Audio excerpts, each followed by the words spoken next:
폴란드는 FA50 잔여 계약을 두고 부정적인 여론을 형성하기에 바빴습니다. 유력 군사 매체를 통해 한국의 FA50은 순수 전투용 항공기로 적합하지 않다고 지적하며 대대적인 기사를 내보내기도 했었죠.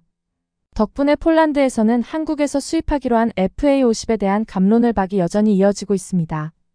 그런데 갈수록 폴란드는 속내를 알 수 없는 행보를 이어가고 있습니다.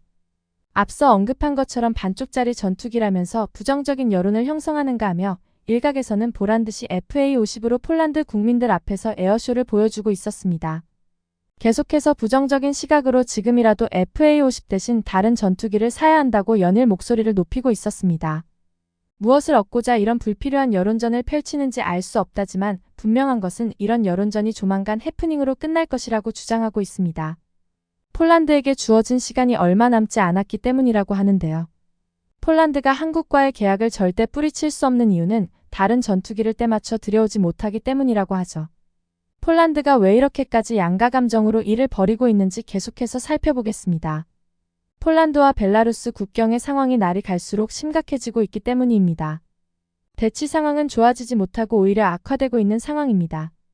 거기에 무기가 얼마 없다는 것이 가장 큰 어려움이라는 사실이 전해지고 있습니다. 벨라루스는 통제 불능의 난민들을 국경지대로 이주시켜 소요 사태를 일으키더니 러시아에서 예브게니 프리고진이 바그너 그룹을 이끌고 군사 반란을 일으킬 때 즈음에서는 실제로 군 병력을 국경에 배치하기도 했는데요. 이에 폴란드도 대비하기 위해서 K2 전차가 투입된 기갑 부대를 맞배치하기도 했습니다. 그런데 최근 일어난 일련의 사건들은 그 긴장감을 더욱 높이고 있었습니다. 급기야 인명사고까지 발생하고 말았습니다. 지난달 국경 부대에서 근무하는 폴란드군 장교가 불법 입국을 시도하던 난민이 휘두른 칼에 찔려 중상을 입고 수도 바르샤바로 후송된 것입니다. 지난 3월 폴란드 군인들이 몰려드는 난민들을 저지하는 과정에서 경고 사격을 가한 후 난민들은 난민들대로 폴란드 국경 부대에 불만이 있던 상황에서 일어난 일이었다고 전해지고 있는데요. 이 사건은 현재까지도 폴란드에서 조사 중에 있었습니다. 그런데 그런 와중에 장교가 칼에 찔리는 사태가 발생한 것이고 이 난리가 나는 동안 폴란드 대통령은 아무것도 보고받지 못했다고 하죠. 그런데 사건은 더 극에 치닫고 있었습니다. 칼에 찔렸던 장교가 숨지면서 폴란드는 3달간 벨라루스와의 국경을 완전 폐쇄하기로 결정했습니다. 이 사건은 한마디로 폴란드 내부에서도 국경 지역의 소요 사태에 제대로 대처를 하지 못한 것을 단적으로 보여줬습니다. 최근 세계 정세를 살펴보면 서방이건 러시아건 할 것 없이 조만간 우크라이나 전쟁이 끝날 것이라는 예상을 하고 있습니다. 최근에 러시아 푸틴 대통령은 마치 전쟁이 끝나기라도 한 것처럼 언론 플레이를 하고 있었는데요. 푸틴은 한국이 우크라이나에 무기를 공급하지 않는 점 등을 높이 평가하며 한러 관계를 회복할 준비가 돼 있다고 밝히기도 했습니다. 한국 외에도 여러 나라에 다양한 메시지를 전했습니다. 이를 통해 한국과 러시아 사이의 경제적 연결고리를 떠나서 러시아가 조만간에 전쟁을 끝내려 하는 게 아닌지에 초점을 맞췄습니다.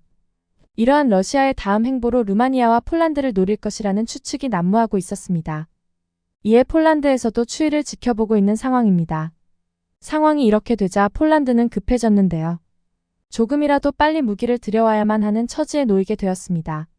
전 세계적으로도 납기가 빠르다는 한국과 계약을 했을 때도 납품 완료까지 기본 2-3년이 걸리고 있습니다.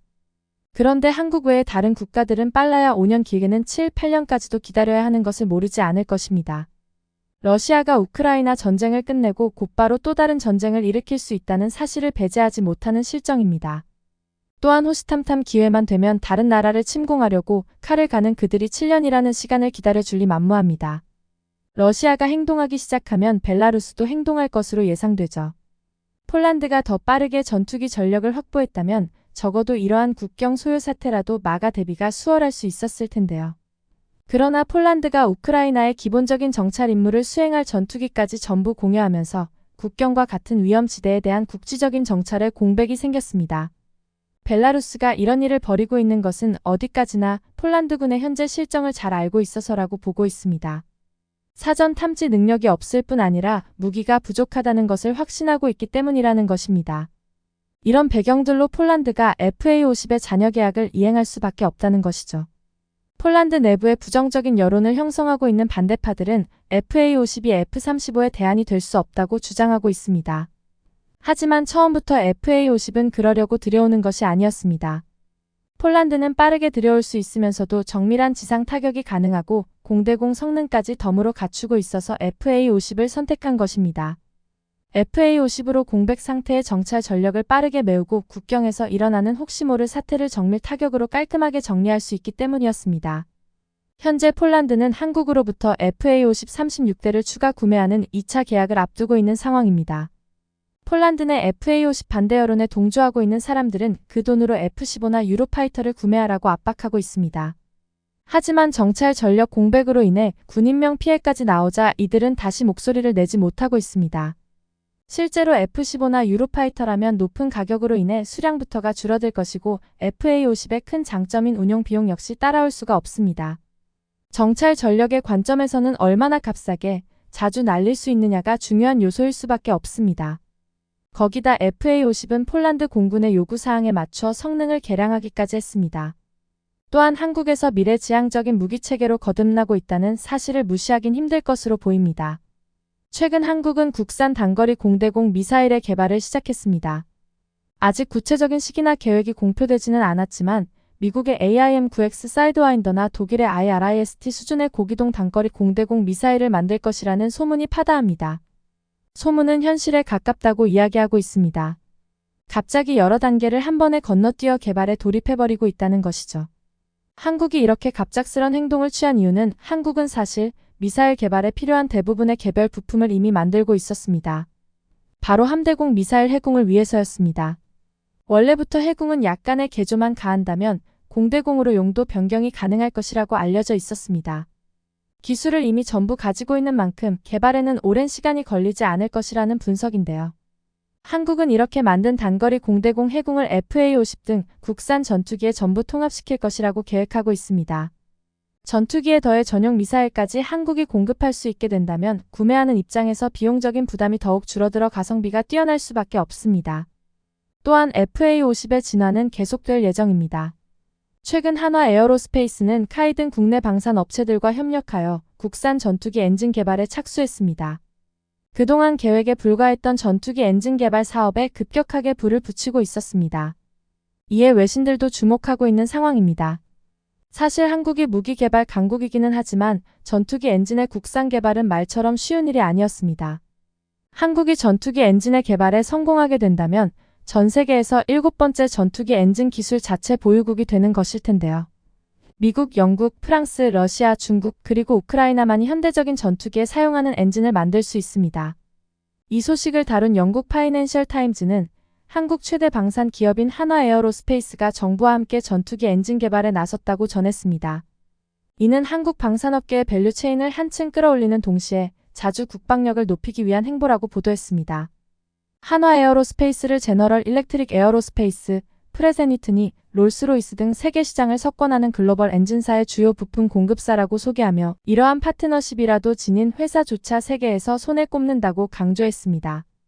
로이터 통신 역시 최근 한국 정부가 지난해 첨단 엔진 개발 계획을 밝힌 이후 한화 에어로스페이스도 약 400억 원 규모의 증설 투자 계획을 내놨다고 전했습니다. 이어 한화가 독자적으로 선박 및 미사일 엔진을 제작할 역량은 갖췄지만 그것보다 더 많은 것을 해내고 싶어 한다고 말했습니다. 한화가 제시한 엔진 개발 계획은 2036년까지 KF-21에 들어가는 F414급 엔진을 개발하는 것이라고 하죠. 그 과정에서 한 체급 아래가 되는 FA-50용 F404 엔진 역시 과정이 될 수 있을 것입니다. 이는 앞으로 12년 안에 KF-21은 물론이고 FA-50 역시 엔진을 국산화할 수 있게 된다는 것을 의미하는 바입니다. 이는 단지 외산 엔진을 같은 성능의 국산 엔진으로 바꾼다는 의미가 아니라 추후 엔진 관련 크고 작은 개량에 있어서 자유로워진다는 것을 의미하기에 더욱 가치 있는 일입니다. 외신들이 주목하는 부분도 바로 이 부분이었습니다. 튀르키예나 인도같이 방위산업에 힘을 쏟고 있는 다른 국가들이 엔진만큼은 어떻게 할 방도가 없죠. 그래서 기존 엔진 기술 보유국들의 협력을 구해야만 합니다. 하지만 한국만큼은 그러지 않고 개발에 박차를 가하고 있는 상황입니다. 인도의 경우 5세대 전투기 개발 계획 AMCA에서 미국 제너럴 일렉트릭의 엔진 공동 개발을 의뢰했습니다. 튀르키예의 경우 대부분의 전투기 세부 설계와 마찬가지로 엔진 역시 영국에게 완전히 맡기고 있는 상황입니다. 해외 전문가들은 이 과정이 결코 쉽지는 않을 것이라 지적하고 있습니다. 하지만 그럼에도 불구하고 그동안 한국이 보여줬던 모습에서 미루어 보아 엔진 개발에 성공하는 것이 가능할 것이라는 예측입니다.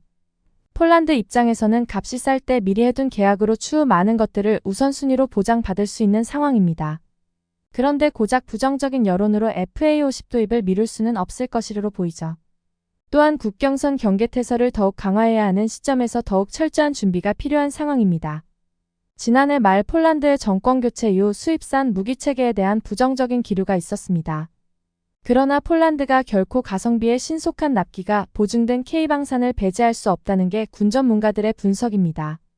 폴란드뿐 아니라 K방산의 성장세는 계속해서 유지될 것으로 기대되는 바입니다. 영상을 끝까지 시청해주셔서 감사합니다. 구독과 좋아요는 영상 제작에 큰 힘이 됩니다.